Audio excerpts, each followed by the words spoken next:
বন্ধু বান্ধৱীসকল আজি আপোনালোকৰ কাৰণে এটা নতুন ভিডিঅ' লৈ আহিছোঁ আৰু ভিডিঅ'টোত আমি ভগ্নাংশৰ বিয়োগ কেনেকৈ কৰিম সেইখিনি শিকিম যে এলচিয়াম লৈ লসাগু লৈ কেনেকৈ ভগ্নাংশৰ বিয়োগ কৰিম এইখিনি আজি শিকিম সো এক নম্বৰত এটা মই কোৱেশ্চন লিখিছোঁ যে 5/7 - 2/7 এটো কেনেকৈ বিয়োগ কৰিম ভগ্নাংশৰ বিয়োগ কেনেকৈ কৰিম এটা কথা মনত ৰাখিব যে লসাগু লোৱাৰ সময়ত এলচিয়াম লোৱাৰ সময়ত আমি কি হৰ বৰৰ এলচিয়াম লওঁ ইয়াত হৰ 7 ইয়াত হৰ 7 টিপস এটা ইয়াত টিপস হল যে যদি হৰ বৰ যদি একে থাকে তেতে কি কৰিব লাগে এই যিকোনো এটা ইয়াৰ এই 7 ইয়াতো 7 আছে ইয়াতো 7 আছে গতিকে এলচিয়াম কি হ'ব 7 হৈ যাব আৰু 7 হলে তেতে ওপৰত কি কৰিব লাগিব এই 5 - 2 কৰিলেই হৈ যাব আছে ওপৰত দি দুটা আছে 5 মিডলত মাইনাস দি ওপৰত 2 আছে 2 দিলেই হৈ যাব গতিকে যদি হৰ সেম থাকে তেতে কি কৰিম আমি যিকোনো ইয়াত হৰ ইয়াত 7 আছে গতিকে 7 লৈ ওপৰত 5 - 2 কৰি দিলেই হৈ যাব 5 - 2 কৰি দিলে কিমান হ'ব 3/7 এইটোৱে আছে ইয়াৰ পিছত যদি হৰ যদি সেম থাকে যদি এনেকুৱা এটা মিশ্ৰ ভগ্নাংশ আকৃতি যদি থাকে তেতিয়া কি কৰিম মিশ্ৰ ভগ্নাংশ এইটো আমি জানো এইটো মিশ্ৰ ভগ্নাংশ গতিকে এইটো কি কৰিম আমি মিশ্ৰ ভগ্নাংশক অপৰকৃত ভগ্নাংশলৈ পৰিৱৰ্তন কৰিম কেনেকৈ কৰিম এই 2 এৰে 9 কি কৰিম পূৰণ কৰি দিম পূৰণ কৰি ওপৰৰ হাতৰ লগত যোগ কৰিব লাগিব পূৰণ কৰি দিব 9 টো তলত সেমে থাকিব হৰ 2 ইনটু কিমান কৰিব লাগিব 9 আৰু প্লাস 7 কৰিব লাগিব -4/9 এইখিনি সেম তাৰ পিছত কি কৰিম 2 * 9 কিমান হ'ব 18 + 7 কিমান হ'ব 25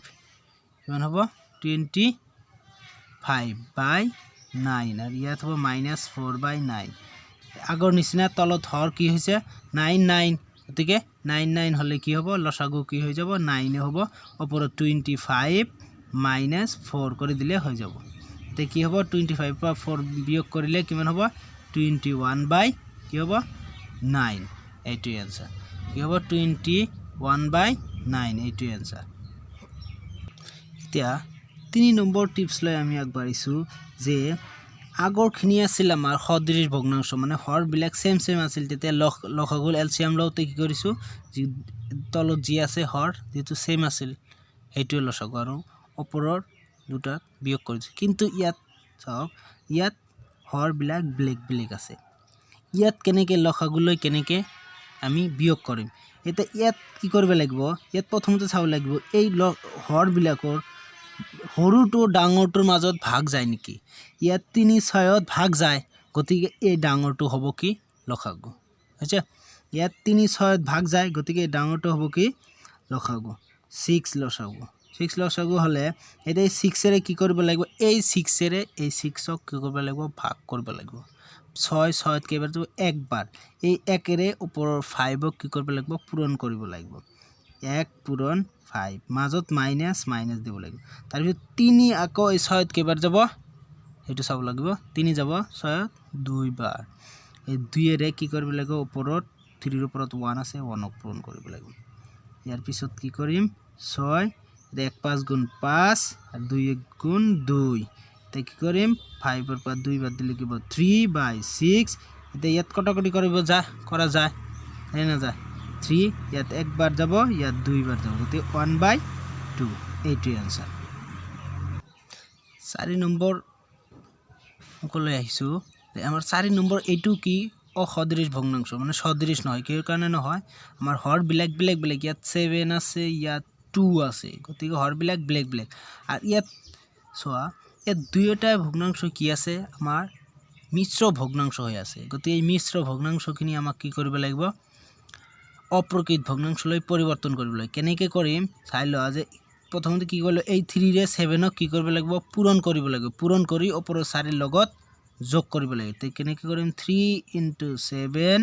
+ 4 আছে তলত 7 এ থাকিব সেম মাজত মাইনাস দিলো তাৰপিছত ইয়াত 2 সেমে থাকিব আৰু এতিয়া অপৰকৃত ভগ্নাংশ কেনেকৈ বনাম এই 2 ৰে 2 পূৰণ কৰি দিম 2 * 2 আৰু ওপৰৰ 1ক যোগ কৰি দিম আছে ইয়াৰ পিছত আমাৰ কি হ'ব তলত 7 7 থাকি যাব ওপৰত 3 7 গুণ 21 আৰু 4 কিমান হ'ব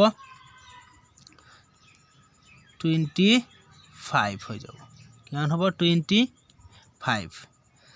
মাইনাস মিডিলত আছে মাইনাস আহি যাব তাৰ পিছত আমাৰ কি হ'ব ইয়াত কি হ'ব তলত 2 থাকি যাব আৰু 2 2 4 4 আৰু 1 কিমান হ'ব 5 হৈ যাব হৈছে ইয়াৰ পিছত আমাৰ কি হ'ব এটা এই 7 আৰু 2 ৰেতে কি ল'ব লাগিব আমাৰ লসাগু ল'ব লাগিব তে 7 আৰু 2 লসাগু ল'ব লাগিব এতিয়া এই হৰুটো ডাঙৰটোক ভাগ যায় নেকি চাব লাগিব ইয়াত ভাগও না যায় দুটা সেমও নহয় তেতিয়া এলসিএম কেনেকৈ ল'ম এই দুটা পূৰণ কৰি দিম কি কৰি দিম পূৰণ কৰি দিলে আৰু এটা কথা এই হৰ দুটা যদি মৌলিক সংখ্যা হয় দুইটাই তেতিয়া কি কৰিব লাগিব পূৰণ কৰিব লাগিব পূৰণ নকৰিলে আৰু বেলেগ কোনো পদ্ধতি নাই হৰ দুটা যদি মৌলিক হয় ইয়াত দুই মৌলিক সংখ্যা 7 মৌলিক সংখ্যা গতিকে এই দুটা পূৰণ কৰিলে কিমান হ'ব 14 এই 14 হ'ব এলসিএম আচ্ছা 14 এলসিএম ইয়াৰ পিছত আমাৰ কি কৰিব লাগিব এই 7 এৰে 14 ক ভাগ কৰিব লাগিব 7 14 ত কেইবাৰ যাব দুইবাৰ যাব 2 ইনটু আমাৰ কি কৰিব লাগিব ওপৰৰ 25 মাজত মাইনাস দিব লাগিব তাৰ পিছত কি হ'ব এই 2 14 ত কেইবাৰ যাব 7 বাৰ যাব 7 ইনটু কি কৰিব লাগিব আমাক ওপৰৰ 5 তাৰ পিছত কি হ'ব তলত 14 সেম থাকি যাব আৰু ওপৰত কি হ'ব 2 ইনটু 25 কিমান হ'ব 50 মাজত মাইনাস হ'ব 7 ইনটু 5 হ'ব 35 তাৰ পিছত আমাৰ কি হ'ব 50 ৰ পৰা 35 বাদ বিয়োগ কৰিলে কিমান থাকিব 15 আৰু তলত কিমান থাকিব 14 এইখিনি आंसर এইটো आंसर এতিয়া 5 নম্বৰ অংকলৈ আহিছো এইটো আকৌ হেবিলাকতকৈ অলপ বেলেগ মানে এটা সংখ্যা দিছে তাৰ পিছত এটা মিশ্ৰ ভগ্নাংশ দিছে ইয়াত চাওক এই 3 ইয়াৰ তলত হৰ একো নাই মানে আমি জানো কি আছে 1 এটা আছে তলত কি আছে 1 এটা আছে তাৰ মানে এইটো কি হ'ব 3/1 তাৰ পিছত ইয়াত মাইনাস আৰু এইটো কি হৈ আছে মিশ্ৰ ভগ্নাংশ ইয়াক অপকৃত বানাম কেনেকৈ বনাব লাগিব 2 * 7 প্লাস 1 কৰিব লাগিব 2 * 7 প্লাস 1 তাৰ পিছত তলত 7 এ থাকিব লখাও কি হৰ এতিয়া আমাক কি কৰিব লাগিব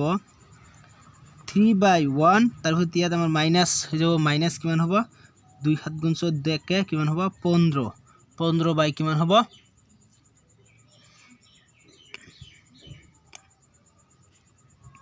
7 হ'ব আচ্ছা ইয়াৰ পিছত আমাক কি কৰিব লাগিব এই যে এতিয়া আমাক কি ল'ব লাগে লসাগু ল'ব লাগিব 1 আৰু 7 লসাগু কি হ'ব এইটো ইয়াত ভাগ যাব 7 বাৰ যাব গতিকে লসাগু কিমান হ'ব 7 আচ্ছা 7 হলে 1 ইয়াত কেইবাৰ যাব 7 বাৰ যাব এই হাতেৰে ওপৰত কি কৰিব লাগিব 3 পূৰণ মাজত মাইনাস আছে মাইনাস দিব লাগিব তাৰ পিছত আকৌ 7 7 ত কেইবাৰ যাব একবাৰ যাব 1 পূৰণ 15 কৰিব লাগিব এতিয়া 7 * 3 কৰিলে হ'ব 21 - 15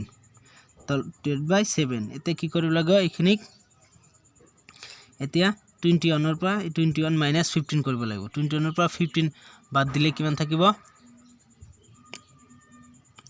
6 21 ৰ পৰা 15 বাদ দিলে কিমান থাকিব 6 আৰু তলত কিমান থাকিব 7 এইটোই आंसर